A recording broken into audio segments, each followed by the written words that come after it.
Seigneur, parce que yo pesi makanisi et pas ya mona na yo. Alléluia. Et Seigneur Zali. Amen. Alléluia. Amen. Et Seigneur Zali. Amen. Nayoki ba milolo te ba maman et Seigneur Zali beti milolo te. Soki tokei na fête ya mutu abali soki balobi moninga abali ba maman miso balonga na maputa bazo pepa. Abeti milolo. Ce qui vous en a pire, yo pembe na yo aya yambi akomo bina ko aye tabali susu. Peza ke sengo makasi. Bon ce que tu es na oya leki likolo na nyoso. Oya permettre yo nanga to akatina oyesika. Tant lobi esengo ezali faut to manifester to sentir vrai esengo ya so les ali katina biso. Alléluia. Amen. Alléluia. Amen. Bible lobi prier sans cesse. Papa a abonné déjà pour la matière na biso. Mais les tous asu kimi amoke na bonde la pour la prédication, priez sans cesse. Éternel Père de gloire, Papa Tout-Puissant, encore une fois de plus, merci parce que vous en ensemble. Jésus-Christ, Yahweh tant à thème qui liboso pour la prier. Alors Seigneur liboso lazare. Nebe tenzambe oyo kakangai. Kasi soki na ko prier pour na peuple au bazali liboso ba confirmer à son amour na yo. Père, to lingi moment oyo yo zali devant aux contrôle na nyoso. Nebete nyoso to bandaki début pena tango oyo nzambe oyo kakibiso. Kasi lingi ete nzambe lokumu lisusu saison na mboka na yo po etoza malamu. Régner na yo à jamais au nom puissant de Jésus-Christ. Amen.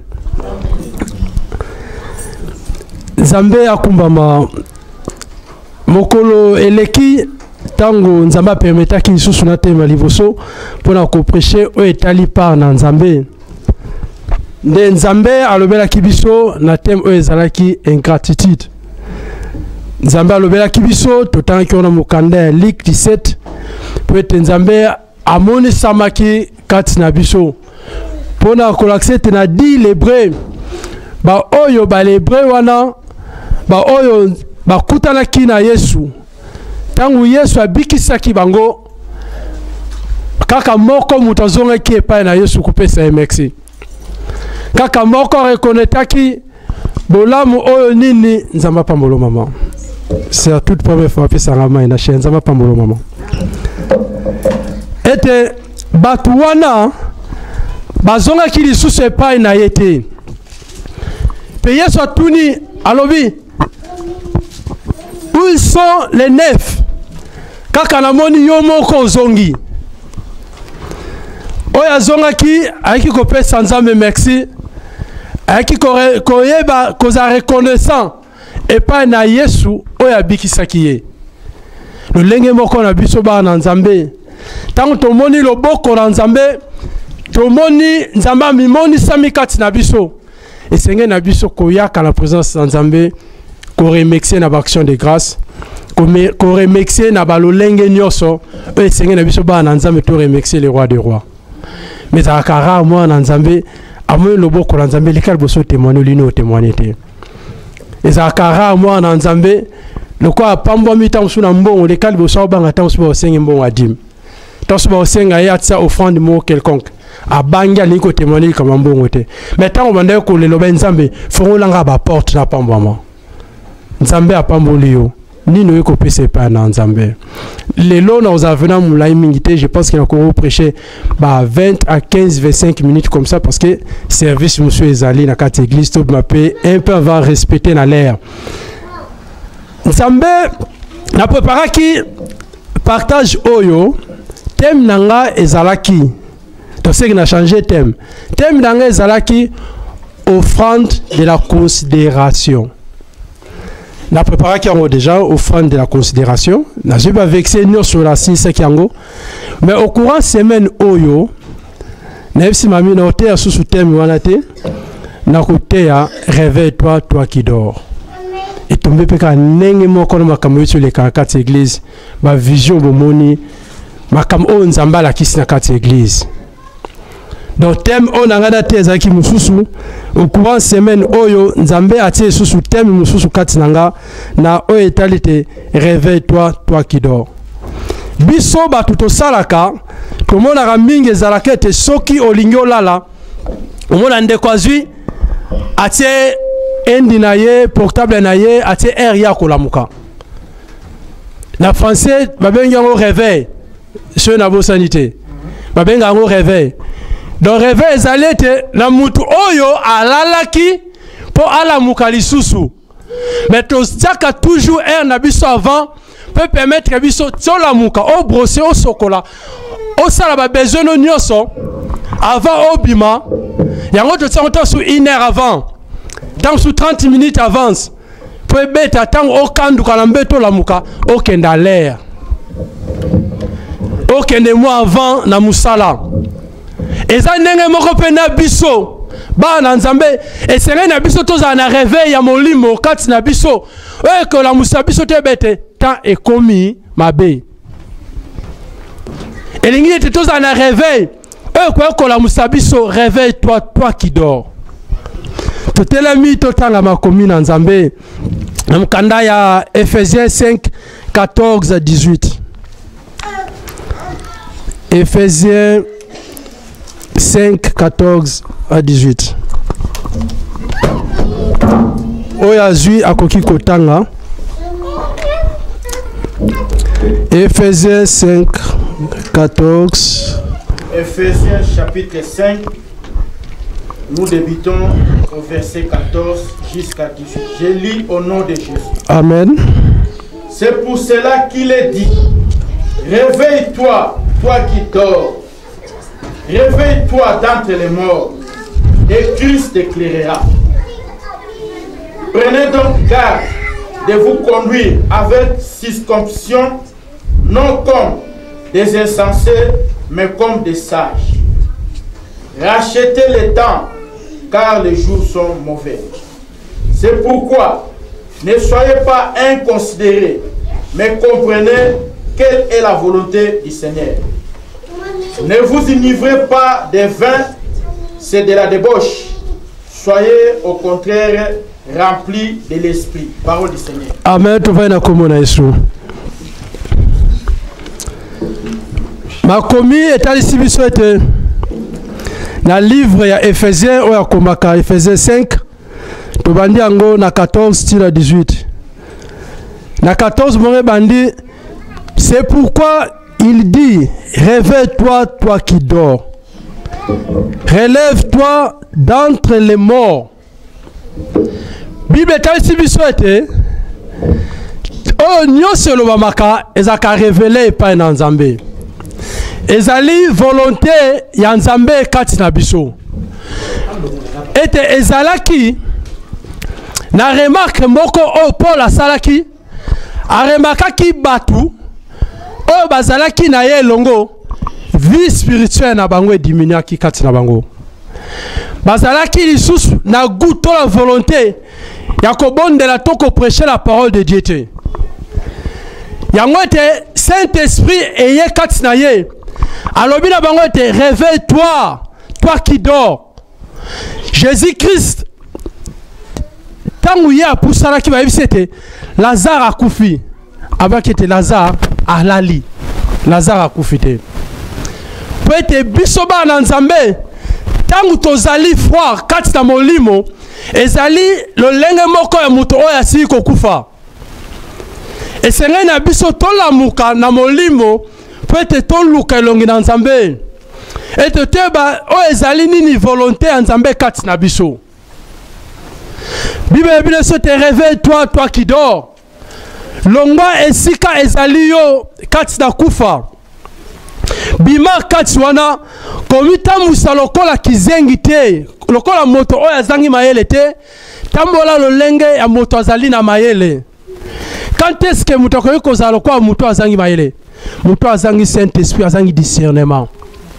Moto azotambola moto nyama na Bible lobi moto oyo ayebi te azosala eza volonté ya nani ozosala nyonso oyo ozosepelisa nzoto oyo ozosepelisa bato oyo aza na entourage na yo au plaire bango leko au plaire à Dieu. Bible ebi na biso ete totambola lolenge na bango te le lenge ya bato bazoba te, mais Seigneur na biso, c'est pourquoi ne soyez pas stupides, mais comprenez quelle est la volonté du Seigneur. Toye bande poso nzambe kati na biso ezali nini? Nzambe akela yo apesi autant vivre kilo mokona lelo tokuta no leo na kati de l'église. Volonté ya nzambe za nini? Est-ce que nzambe azobomba yo kaka posala mabe? Est-ce que nzambe azobomba yo kaka po continuer kosala oyo ozosala?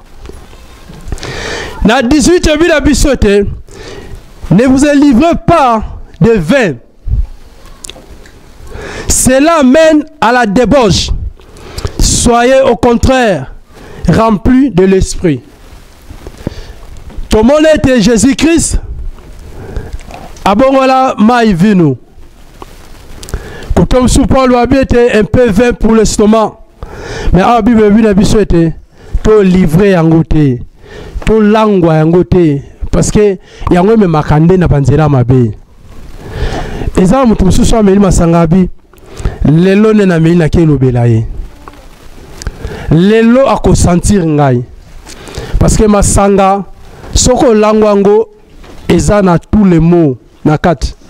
Yoko abimaki na mwasa batu ayibaki abebisaki asubi na bilamba asala kiboe eza na monyo so mabe na kat ya masanga. Nete se bo comprendre ngai.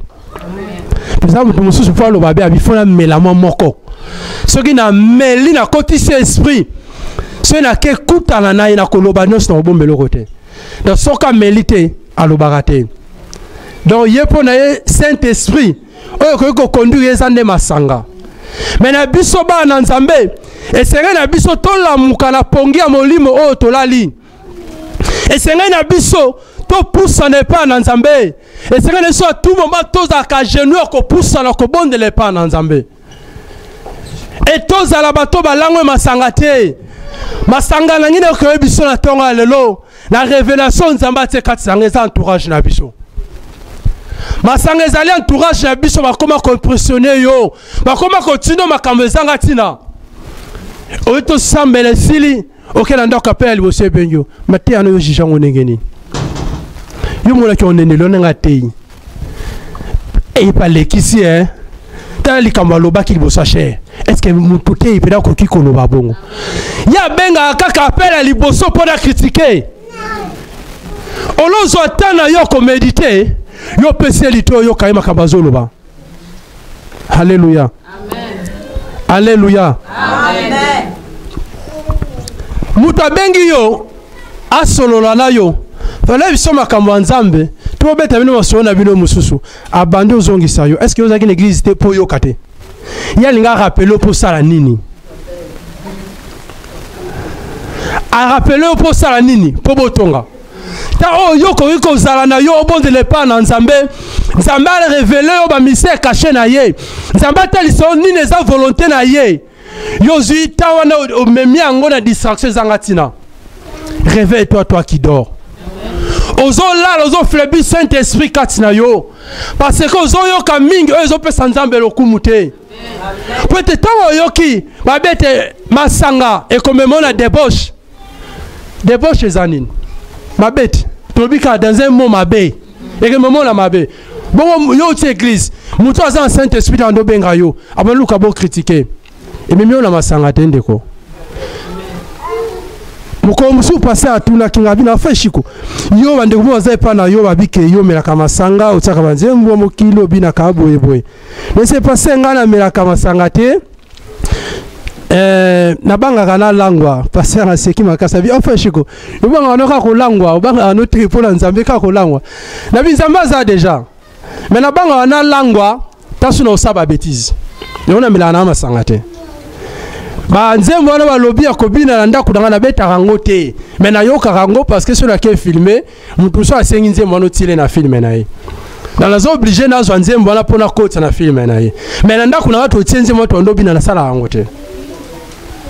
Et ça la batu misusu bako pusa pemeni na yo bayeka baye banenge yo vivaka ayeka ka intoxiqué yo pa longola yo tam susu volonté goût moko za longo e pa na nzambe. Amen. Yo comprenez. Na comprendre nini? Alléluia. Atu no comprendre te tu ne comprendre nini? Bakameleka ki l'église yo zalaki tu ne non ngala zalaki wapi?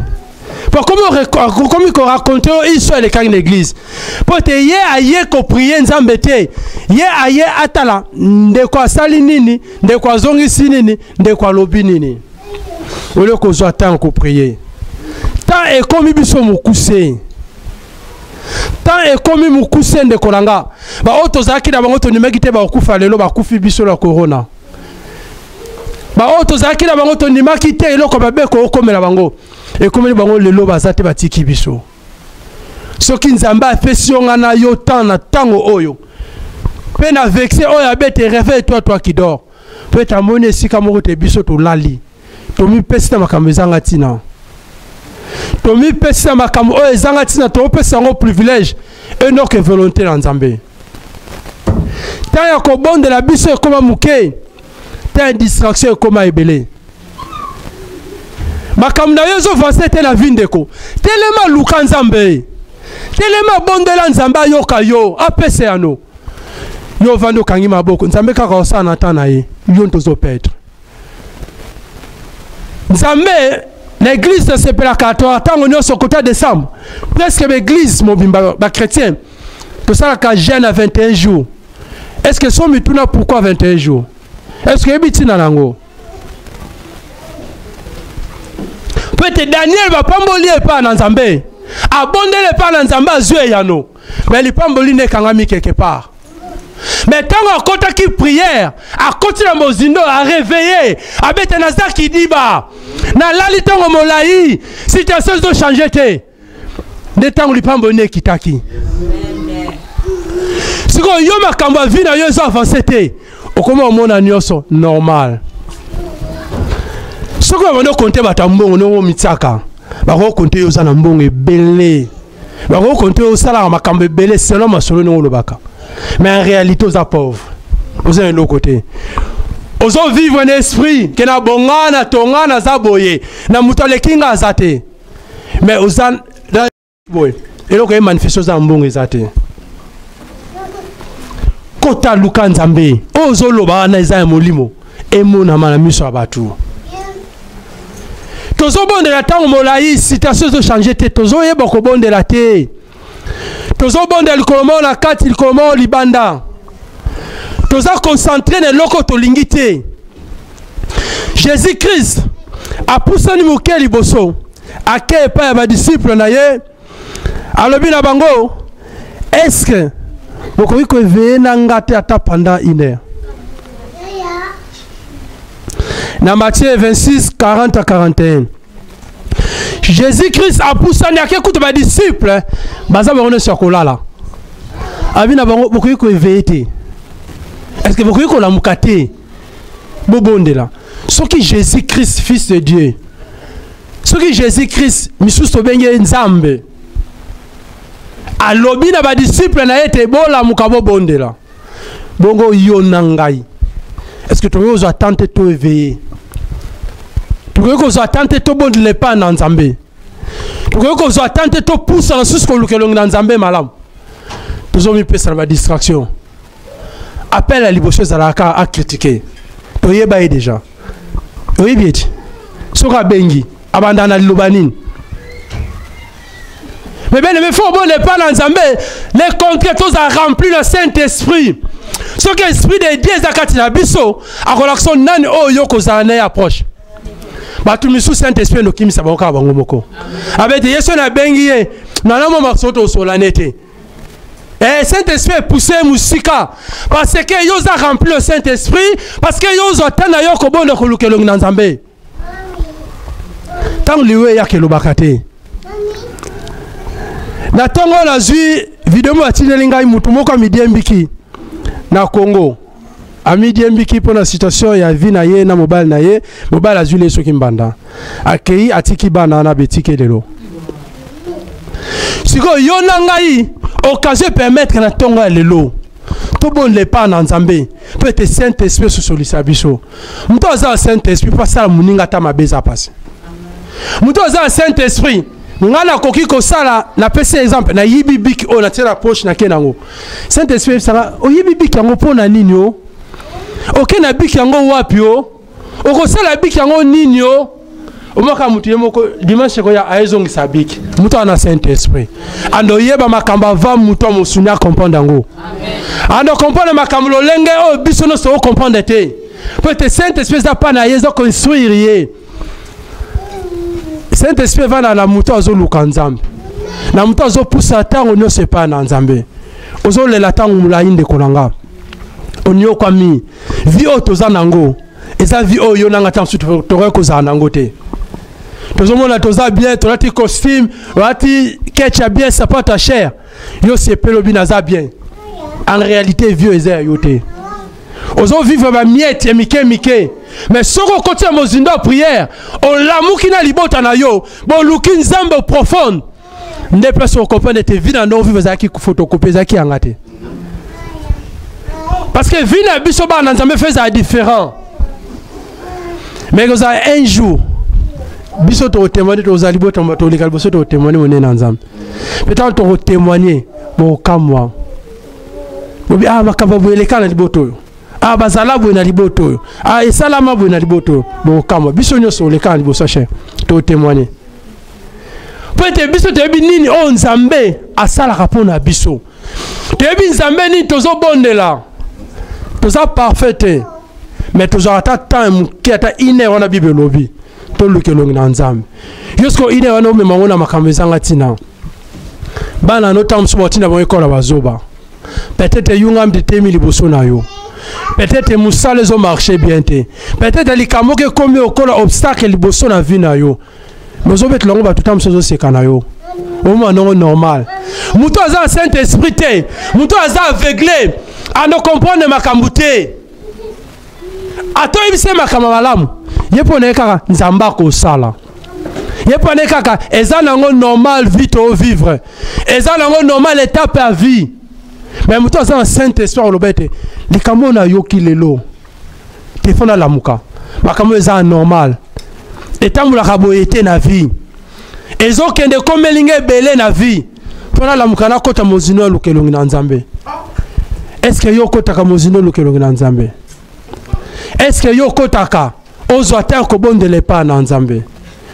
To mi pesa makamo zanga tina via bana na yo eza malamu te via mobile na yo baby ya mwasi na yo citation na yo ba cop na yo so sara même en Afrique ezo marché te voilà pour ça c'est loko moi munene maison simbate so zuka mbonga appelle maman obela appelle papa malade on sa benyo so yeke na banzela o yo sengete kende yo mona bien na sunga bande ko ngo beta tolo sunga bande ko yo moko misunga na nini yo moko o avancer na nini o sunga bande ko na yo kota mabonde lindeko luka nzambe na yo nzambe abimoni sama kota kaka ba prière tuna volonté ya nzambe tuna nzambe alingi osala nini si tuna zo insister ba entourage na biso eza mutu mususu akoya aye kaka pa lembisa yo eloko yo sala eloko muto yo kanga manaye est-ce que ça génération na yo est-ce que ça yo peut-être mutu ala memela ko ba conseil malamu. Mais entourage na yo balingi ba kabolona mutu wana. Est-ce que tu niveau volonté nzambe bana ne senge yo approcher bango? To approcher ba tumisu na ba sentiment. Donc comme mutu ana poussa ni pembe na yo ayena aide moko sunga yo obi opi ngaye yo. Tokanga manaye. Mais tu lève volonté nzambe te. Eza ba tumisu ba approcher biso olingi ko associer na ye. Bosa aneli kambu. Au niveau de Nzambete, bosala kop mo botinda tam sous conteneur te lo mo bekena na Congo oye bunga oye lo kwane e salamate. Pourquoi au niveau de Nzambete to associer ba tuna ba sentiment ah lo kwana sepela na a poussa pembeni azala bras droit nanga azala pembeni nanga to tambwane longo tango tambwane longo échec na échec yango ngai même l'église pasteur yebi na nga ko sa société na musala Nzambe. Ce que vous que bana posa passer plus que que toi posa bic to so ma bic l'église ce que singa frère to sang ça so ma bic na posa na 100 €. Na so na ambongo te. Mo comprendre lo binga na bic wana parce que ngai nga ko associer bato te peut-être yo zala bilaka no mabe peut-être yo tamboli no bien te ozimbo ngwana na nzela mususu peut-être yo lingelo ko mususu ta so banga to sangisa bana na banda ko zelo to sala apelo kwa ngote nga sangisa ka iloko na bato te na sala na ndenge nanga ezala obe vantar te parce que tant na sala na pesa apete ke passer ata kombo na ngai bon comprendre le kwana ke une église bon comprendre le kwana to moni ona kwa wana to sali boy na pesa ngo pona yebi nzambe oyo na sambelaka parce que na associé à batute nga saint esprit tambusanga na sala oyo za volonté ya nzambe ta nzambe pambola ata mutu ndamisa na indeko. Réveille-toi, toi qui dors. La muka yo mutozo lala. Tango ekoki. To la muka ka avant toke musala. Babandaka 6h, 4h yo déjà au poussa. 5h50, 5h30 ça déjà presque na musala. Au côté na musala c'est changé. Au côté na musala c'est changé. Tango kaka mbala moko 6h zo beta. Sodo ki sa carte na yo. Na bakamanzambe to za ponctualité. Na bakamanzambe to tika nzambe kaka yemo ka yebi. Nzamba ko sala. Na yeso nzambe ayele lo po sala. Et sengé na yo telema. Bisiko lala ki telema. Bisiko mona kete osuki nzamba ye wana pote yo lamuka. Bisiko mona kete makamo ezo kene bete lamuka na tongo lelo. Pote nzamba linga clarifier vie na yo. Nzamba lingi vie na yo changer. Nzamba linga pousse na asala suse minene katsa bomo na yo. Alléluia. Amen. Alléluia. Toleli tango molaye komi tango o to lamuka mabolongo na se. Peut-être tout le monde a gloire dans Nzambe. Peut-être vie na biso situation changer. Et ça ndeko moko ta mususu. Maladie moko likamu moko kangama yo. Au monde a comment vie na yo normal. Et te tika la bongo. Ozana. Mais bien aimé, essayez na biso to lamuka to telema. To telema mabondeli. Na bata on a souhaité Dieu change le mal à bien. Citation yo sur vie na yo même ya moi si ton ba na yo et puis que vie na ye ndoto moko échappé nga na lo ndoto moko échappé nga donc vie na ye etika la bongo ne yo monaka beti pour changer pour les passer mais na yebi sur lelo so za la confiance en Nzambe pe na vexé auto tanga sans Nzambe en épreuve kanga vexo yo bondela ngo pa na Nzambe na situation nyoso oyo zanango na lobi bien nyoso oyo zanango sans Nzambe en épreuve moi oyo tozao avec sila o témoigner moné na Nzambe rien n'est impossible à Dieu bato oyo bakanga maki na passe bazaki musika makilezo tangata umulai avani na liziba besaida ta umulai. Mais situation non est qui 30 ans. Situation non est qui ça fait 50 ans. Na mon âge, situation mute ko le ka 30 ans. Tu sais ka bota makinango. Donc sur les situation kamoko et passer la vie na yo. Na ndaku na yo. Au nom puissant de Jésus-Christ. La vexo yo. Situation est changée. C'est que Saint-Esprit sur ce le baou na kombo na Yesu.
Merci Zambé, Kolonanga. Merci Yoshua, Yosolanga. Merci papa. Maman lobi alinga kolia matembele ezanga mafuta mbe grâce ya papa Chico aki olia soso da Nzambe apambola.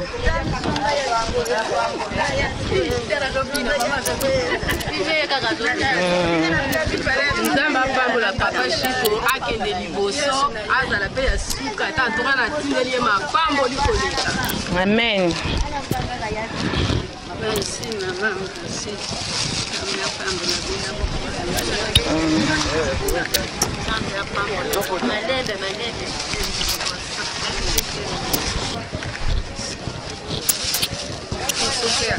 Merci maman. Nzambe abakise ya ebele na bine ko ebimia wa. Akofulu ka ebele. Asoso ya bien qualité bien. Muna basoso na saka. Merci maman Nzambe apambola papa Chico. Oyo wiki soso to kola lango to kola lango yango nayebi mama nayebi enda kiti na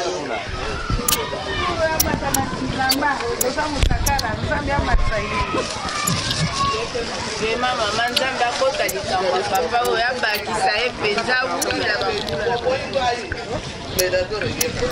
mama na ngai lelo Nzambe penza abakisilo na misala na ye na ndako na yo na bana na yo na makambo nyonso tu Nzambe azala na yo papa Chico babi Nzambe apambola mama bilobi alalaki nzala mama bilobi alalaki nzala donc ayebaki te soki akolia le 25 bayeba te ke soki akolia mbe ayo mona soso na loso da Nzambe apambola o penza kotelema liboso na asangana na mikayela kata yo amen la to ya mbaye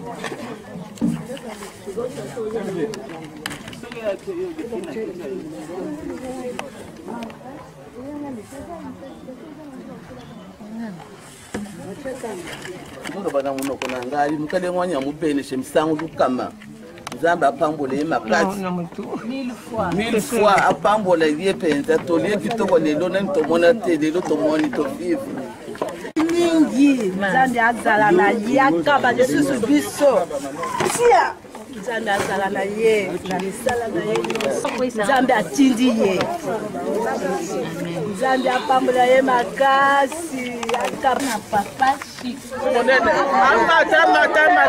Amata. To se peli to le to tondi. Mama, oya liboso. Oya susu, wa atanya mekalandu. Donc oya susu. Keda maputa. Keda kolia, oya susu. Oya mukebo ji.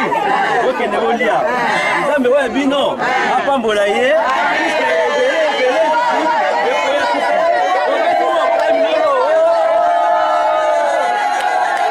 Oto somba wapi? Tena sombi te. Papa Chico nde akanisa biso. Na pese merci mingi.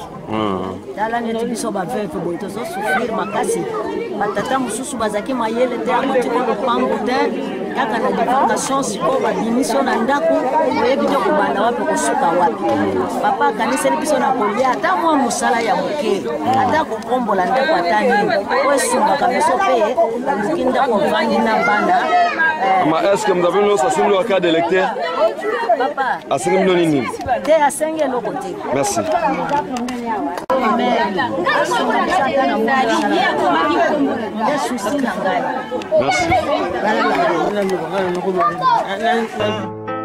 Papa ya bana ebele Papa Chico Papa Chico Papa Chico, Fondation Papa Chico. À Dieu soit la gloire, à Dieu soit la gloire.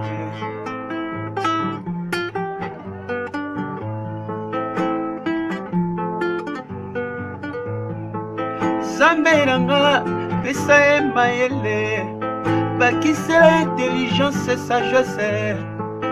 Pona kokamba banana yowe, na vision yo pesi kolonanga. La fondation pesi oh oh, pesa mayele ya kokamba bangoe. Bakisela ye mikolo awa na sena moi, bakisela ye mikolo na sena moye.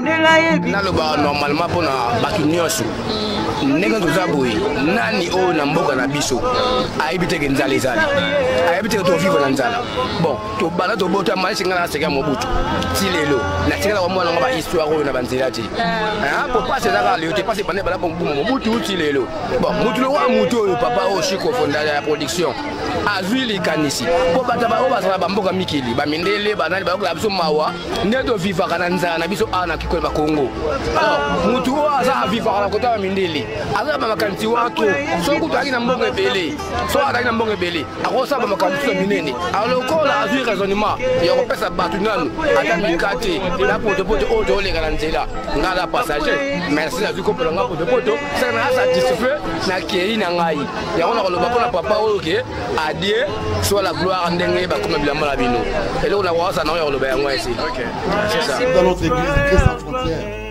Papa Chico production.